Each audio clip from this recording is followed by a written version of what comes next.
In the late 2000s to mid-2010s, we saw baseball's popularity and viewership make a sharp turn in the wrong direction. But there was one guy that was must-watch TV. The Freak, the franchise, the Freaky franchise. Tim Lincecum captured the attention of baseball fans from all over. He racked up awards, accomplishments, and accolades that many Hall of Fame inducted pitchers don't even have. From World Series championships, the list goes on and on. There just wasn't anything like it. I am confident when I say that there will never be another pitcher like my favorite pitcher of all time, Tim Lincecum.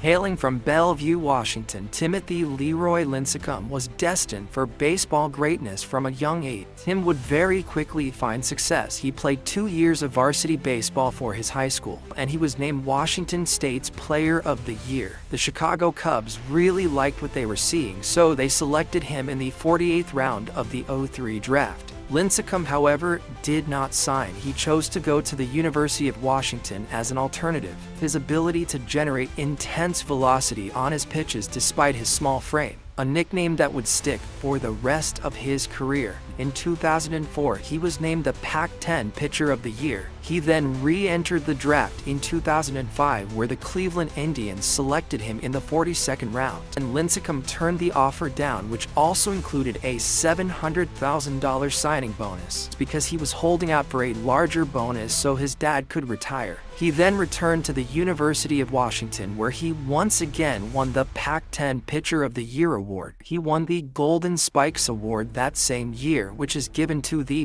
best amateur baseball player in the country yearly. He would finish 2006 with a 12-4 record, a 1.94 ERA, 199 strikeouts, and 3 saves in 125 1/3 innings pitched. In 2003, he was selected 1,408th overall by the Cubs, and in 2005, he was selected by the Indians 1,261st overall. To make things sweeter, they also offered him a $2.025 million signing bonus, which at the time was the highest the Giants have ever given to any amateur. Baseball America had him ranked as the number 11th prospect in all of baseball and the number 1 prospect on the Giants in 2006. He pitched 31.2 innings, striking out 58 while going 2-0 with a 1.99 ERA.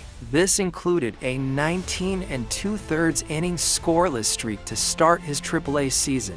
This was to replace the Giants' 5th starter in their rotation, Russ Ortiz, who injured his elbow and he was sent to the IL. Lincecum had a lot to prove, even with his meteoric rise through the minors. Nonetheless, the stage was set for the 22-year-old Lincecum. His first start happened to line up at home in AT&T Park in front of a national TV audience on ESPN's Sunday Night Baseball against the formidable Philadelphia Phillies. However, Tim did not have the debut of his dreams. Before he could record an out, he gave up a 2-run homer to Shane Victorino. He would then rebound and strike out the side to complete his first inning in the bigs. Anyway, he would be pulled in the 5th inning after throwing his 100th pitch of the day right on the limit manager Bruce Bochy's set, reaching up to 98 miles an hour on his fastball, which was not very common back in 2007. It was essentially unheard of for a starting pitcher of his size. His overpowering fastball, mainly a 2-seamer with sinking movement, but mixing in a 4-seamer in as well, a curveball, a slider, and of course, his split change, which was his devastating strikeout pitch.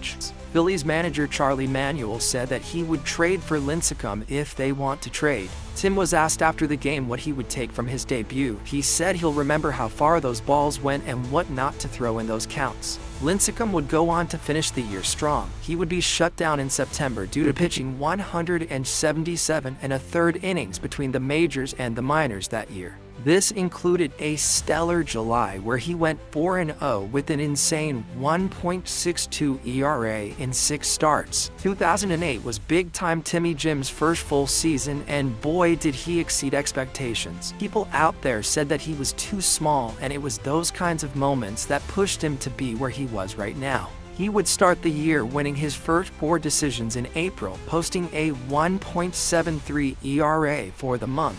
By June, Tim was on the cover of Sports Illustrated. He then made his first Major League All-Star team. By September 23rd, he would break the Giants' single-season strikeout record when Lincecum recorded his 252nd strikeout for the year. That's the record for Lincecum, 262 strikeouts. On the year, he owns the San Francisco Giants strikeout record, becoming the first Giant to do so since 1944 and ending the year with 265 strikeouts. He led the entire major leagues with an impressive 7.8 WAR, more than enough to win his first Cy Young Award and being the second Giant ever to do so, with pitchers like CC Sabathia, Johan Santana, Jake Peavy, Ryan Dempster, and Brandon Webb, amongst plenty of others dominating that year as well. 2009 was another incredible year for Tim, where his legend would continue to grow. He was named the cover athlete for 2K Sports MLB 2K9, arguably the best version of that series, but that's a video for another time. Randy Johnson was interviewed by Bob Nightingale on March 17, 2009. Just a few weeks before the season would start, Johnson would call Lincecum a dying breed because of the way he dominates the game. After losing his first decision of the year on April 12th, Lincecum went off, winning his next 6 decisions in a row. He wouldn't be tagged with a loss until June 17th, where he pitched 8 innings against the Angels, only giving up 3 runs while striking out 9. In June, he would notch his 500th career strikeout against Christian Guzman of the Nationals, becoming the fastest to reach that milestone in Giants franchise history.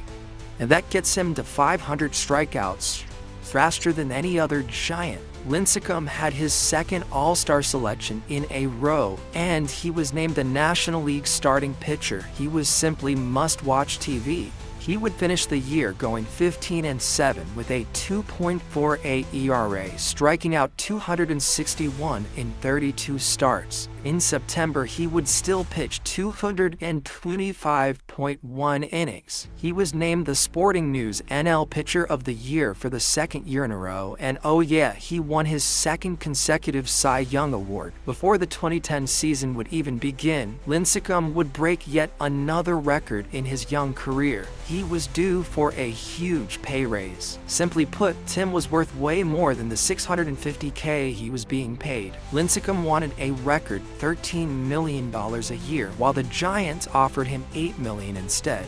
At that very hearing, Tim brought his 2 shiny Cy Young Awards to court, where he displayed them for all to see. Lincecum would sign a 2-year, $23 million record deal. Lincecum would start the 2010 campaign by going 5-0 while recording 10 or more strikeouts in 3 of his first 6 starts. Hey, this is the Freak. A lot on my desk right now. Hey, this is the franchise. Hey, this is the freaky franchise here. Big time Timmy Jam's office here.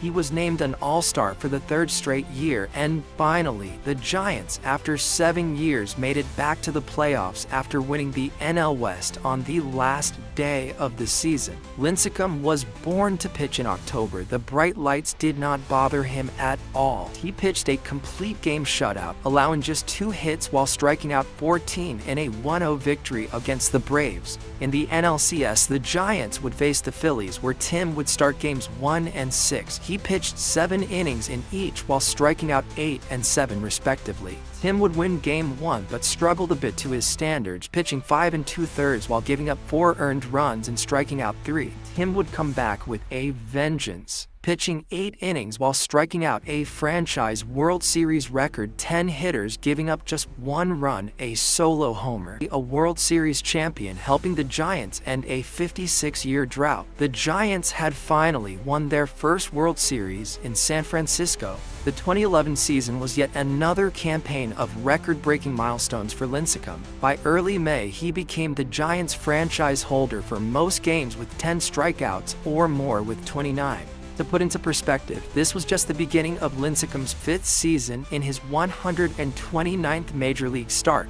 Strikeout number 1,000. What he was accomplishing in a Giants uniform was surefire Hall of Fame at this rate. He would finish the season with a 2.74 ERA, the 7th lowest in the majors and the 5th lowest in the National League. His win-loss record of 13-14, coupled with being provided the worst run support in the major leagues that year, didn't help his case at all. Lincecum joined an interesting club this year as well, becoming the sixth pitcher in modern major league history to have an ERA of less than 2.75, at least 200 strikeouts, and a losing record, ultimately going 10-15 with an ERA of 5.18 in 186 innings pitched. The Giants would make the postseason, where he would pitch just one game as a starter in the NLCS. That one start didn't go so well, as he gave up 4 runs in 4 2/3 innings in a Game 1 loss. Similar to 2012, 2013 would be a year of triumph and frustration for Tim.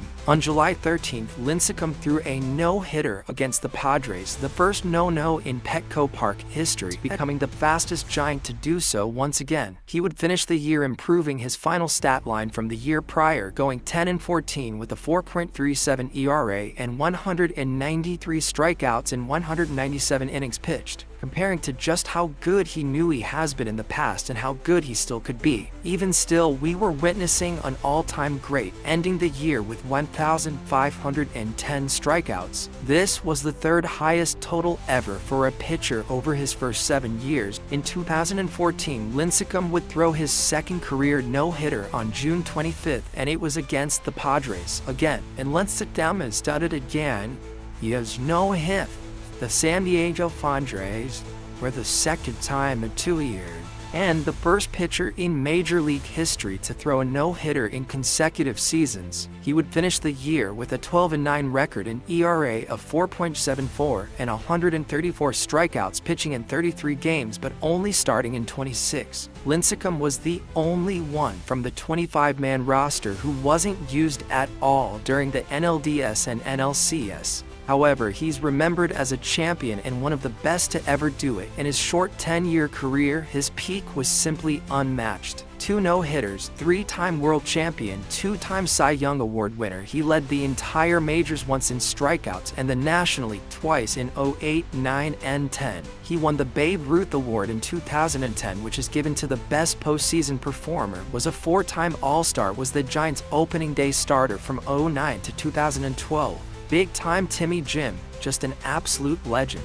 Thanks for watching. If you enjoyed this video, please leave a like and subscribe. It really helps me and the channel out a ton with making these videos, so I really appreciate that. What are your thoughts on Tim Lincecum? Have any favorite memories or moments of his? Sound off in the comments below. I'll catch you in the next video.